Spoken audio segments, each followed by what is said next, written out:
America अपने खुद के बनाए हुए जाल में फंसता जा रहा है और आगे चल के और फंसेगा, वो मैं आपको बताता हूँ कैसे। पिछले एक दिनों से इंडियन मीडिया एक न्यूज चला रही है कि इंडिया को परमिशन लेना पड़ रहा है अमेरिका से रसिया से तेल लेने के लिए। अब ये कितना बड़ा सच है मैं आपको बताता हूँ, ठीक है। अभी हुआ क्या था कि अमेरिका ने रसिया पे सेंसर लगा दिए थे कि किसी भी कंट्री को अगर रसिया से सामान लेना है, इंपोर्ट करना है, तो आपको यूएस डॉलर और US currency, US financial system का यूज नहीं कर सकते इंपोर्ट करने के लिए। चाहे आप अपनी करेंसी को यूज करो, लेकिन आप यूएस डॉलर का यूज नहीं कर सकते। तो ये सेंसर रसिया पे लगा दिया था अमेरिका के द्वारा। अब इसके चक्कर में दिक्कत क्या हुआ कि इंडिया को 95 लाख बैरल ऑयल तेल आना था रसिया से, ठीक है। अब जिसकी वजह से पेमेंट में दिक्कतें आ रही थी, ठीक है, पेमेंट क्योंकि रसिया पे सेंसर लगा हुआ था। तो 95 लाख ऑयल बैरल आपके समुद्र में ही अटके हुए हैं। अब एक तरफ अमेरिका ने क्या कर दिया, ईरान से वॉर कर दिया कि 4 दिन में वॉर जीत जाएंगे भाई, जीत जाएंगे, हमें लग रहा है कि वॉर जीत जाएंगे। अब इसका उल्टा हो गया, ईरान उल्टा पड़ गया अमेरिका पे।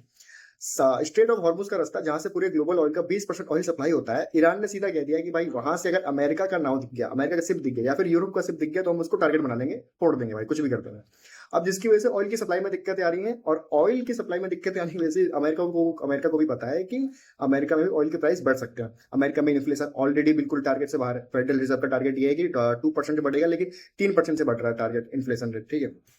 ऑयल की सप्लाई में दिक्कतें आ रही है, अमेरिका को पता है कि अगर ऑयल की सप्लाई में दिक्कतें आएंगी तो ऑयल के प्राइस और बढ़ेंगे, इन्फ्लेशन और बढ़ जाएगा।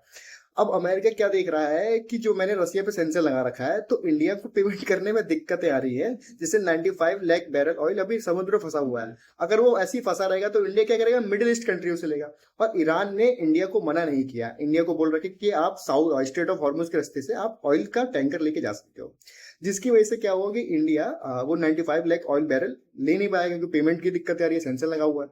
तो इंडिया क्या करेगा, मिडिल ईस्ट से ऑयल लेगा। और अगर मिडिल ईस्ट से ऑयल लेगा तो डिमांड और बढ़ेगी, ठीक है, क्योंकि इंडिया छोटा मोटा ऑयल तो लेगा नहीं, भारी कंट्री, भारी उसमें ऑयल लेगा आपका। तो जिसकी वजह से डिमांड बढ़ेगी आपका और ऑयल का प्राइस और बढ़ जाएगा। तो अमेरिका ये सोच के बैठा हुआ है कि अगर गलती से भी इंडिया ने मिडिल ईस्ट से ले लिया तो ऑयल का प्राइस तो और बढ़ना है, सप्लाई तो बिल्कुल खत्म हो जाएगी बिल्कुल ही। तो अमेरिका ने क्या किया, बचने के लिए बिल्कुल सामने ऐसे आ रहा है कि भाई हम आगे आ रहे हैं, इंडिया को हेल्प कर रहे हैं। तो ऐसा कुछ नहीं है, हेल्प नहीं कर रहा अमेरिका। ये सोच रहा है कि अगर मैं इसको 30 दिन का वेव ऑफ दे देता हूँ, तो जो पेमेंट करने में दिक्कतें आ रही है यूएस डॉलर में, तो वो यूएस डॉलर में इंडिया पेमेंट कर सकता है, क्योंकि अभी सेंसर लगा हुआ है, यूएस डॉलर का पेमेंट कर नहीं सकती कोई भी कंपनी।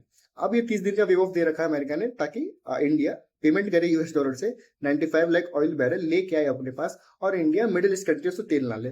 तेल नहीं लेगी, सप्लाई में दिक्कतें नहीं आएंगी थोड़ी बहुत, और जो ऑयल के प्राइस है ज्यादा हाइक नहीं करेगा। तो ये है आपका ओरिजिनल सच, ठीक है।